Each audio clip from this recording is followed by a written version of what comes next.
जी, अस्सलाम वालेकुम दोस्तों, this is engineer Mohammad Salman Qayyum. I am a qualified electrical engineer and solar engineer by profession और मैं पाकिस्तान की सोलर इंडस्ट्री के साथ तकरीबन भी 12 साल से मुंसलिक हूँ।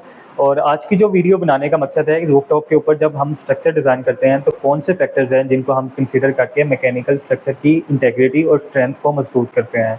तो सबसे पहला फैक्टर है कि आपकी रूफ़टॉप की जो टाइप है वो किस तरह की है। वो कंक्रीट की लेंटर वाली रूफ़टॉप है और लेंटर जो है वो 6 इंच का है, 8 इंच का है या 3 इंच का है।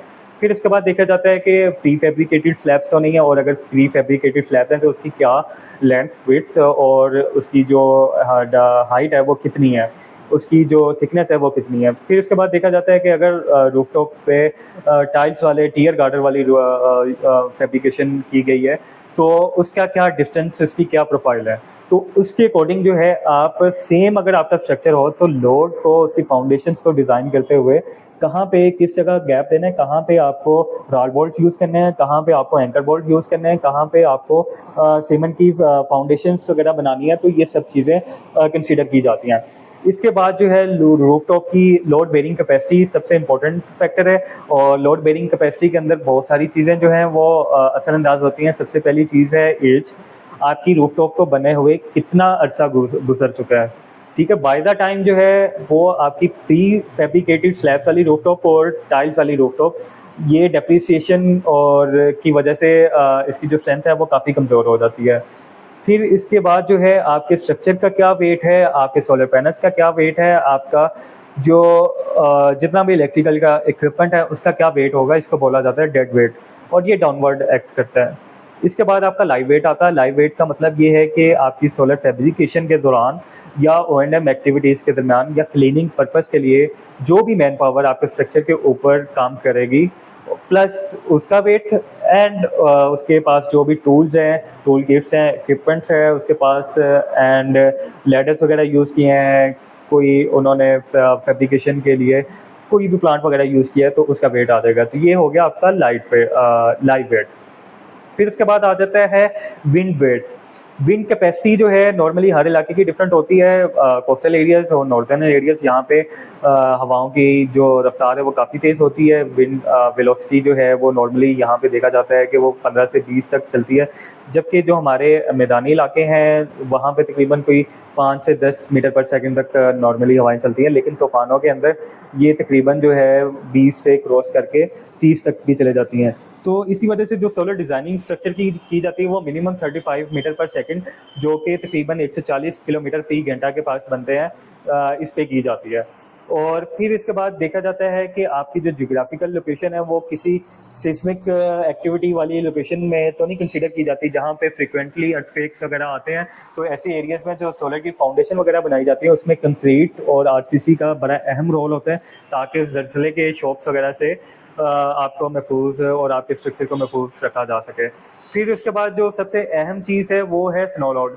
अगर आपकी साइट की लोकेशन इस तरह है जहाँ पे बर्फ़बारी होती है, और वो कितनी बर्फ़बारी होती है, मतलब अगर कोयटा की बात की जाए तो वहाँ पे तकरीबन नॉर्मली 1 फुट तक बर्फ़ पड़ती है, जबकि अगर आप इधर की हुंजा, गिलगित, स्कर्दू, स्वात, ये नॉर्दर्न एरियाज जितने भी है वहाँ पे बात की जाए तो वहाँ पे तो 10-10 फुट भी बर्फ़ पड़ती है। तो वहाँ पे सोलर स्ट्रक्चर को क्या टिल्ट एंगल देना है ताकि आपकी जो स्नो का इम्पैक्ट है वो कम से कम रहे, और उसके बाद जो है आपकी विंटर में प्रोटेक्शन भी ज़्यादा से ज़्यादा रहे और समर्स में भी प्रोटेक्शन ज़्यादा से ज़्यादा रहे। तो ये चीज़ें भी फैक्टर काउंट किए जाते हैं। फिर इसके बाद जब आपने प्लांट का लेआउट बनाना होता है, डिज़ाइन करना होता है, तो आपने इसके अंदर फायर एक्सेस के पाथवेज भी डालने होते हैं। इक्विपमेंट जो ऑलरेडी इंस्टॉल्ड है वहाँ पे एक्सेस के लिए आपको पाथवेज छोड़ने पड़ते हैं। फिर इसके बाद जो है एक रो से दूसरी रो के दरमियान नेसेसरी गैप्स देने पड़ते हैं, ताकि फर्स्ट रो का सेकंड रो के ऊपर शेडो वगैरह ना आए और आपकी जो सोलर एनर्जी की प्रोडक्शन है वो कंप्रोमाइज़ ना हो। फिर उसके बाद ये चीज़ देखी जाती है कि आपकी जियोग्राफिकल लोकेशन में एक्सप्लोसिव फैक्टर्स कितने हैं। मतलब आप एक ऐसे एरिया में रह रहे हैं जहाँ पे इंडस्ट्रीज़ हैं काफ़ी, वहाँ पे इंडस्ट्रियल वाटर की जो वेस्टेज है वो बहुत ज़्यादा है। फिर उसके बाद ड्रेन्स हैं वेस्टेज के, और वहाँ से जब हवाएं केमिकल्स वाली चलती हैं तो वो आपकी जो लोहे की प्रोफाइल है उसको जंग आलूद कर देती हैं, और वहाँ पर क्रोजन इतनी ज़्यादा होती है कि 1-2 साल के अंदर आपका जो 16 गेज का स्ट्रक्चर है या इससे कम गेज का स्ट्रक्चर है 14 गेज का, वो 1-2 साल के अंदर ही फुल रस्टी सरफेस कर लेता है।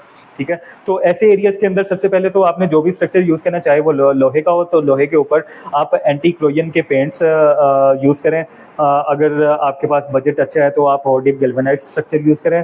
फिर उसके बाद जो आपने स्ट्रक्चर के ऊपर क्लैंप्स वगैरह लगाने हैं, स्ट्रक्चर को टाई अप, सोलर पैनल्स को टाई अप करने के लिए जो नट बोल्ट्स वगैरह यूज़ करने हैं, वो कोशिश ये करें कि एसएस के नट बोल्ट्स वगैरह यूज़ करें। सबसे बड़ा फ़ायदा ये है कि थ्रू आउट द लाइफ इनको कभी रस्टिंग वगैरह नहीं होगी। आपने अगर अपनी साइड को शिफ्ट करना है, आप जैसे उसके नट बोल्ट्स खोलेंगे और सोलर पैनल से डीअसेंबल करके आप कहीं पे भी शिफ्ट कर सकते हैं। लेकिन अगर आपके जीआई के नट बोल्ट्स हैं या सिंपल लोहे के नट बोल्ट्स हैं तो वो जंग-लूद हो जाएंगे, तो आपको खोलने में भी बड़ी मुश्किल आएगी और आपके स्ट्रक्चर सोलर पैनल्स के जो फ्रेम है उसको भी नुकसान पहुँच सकता है।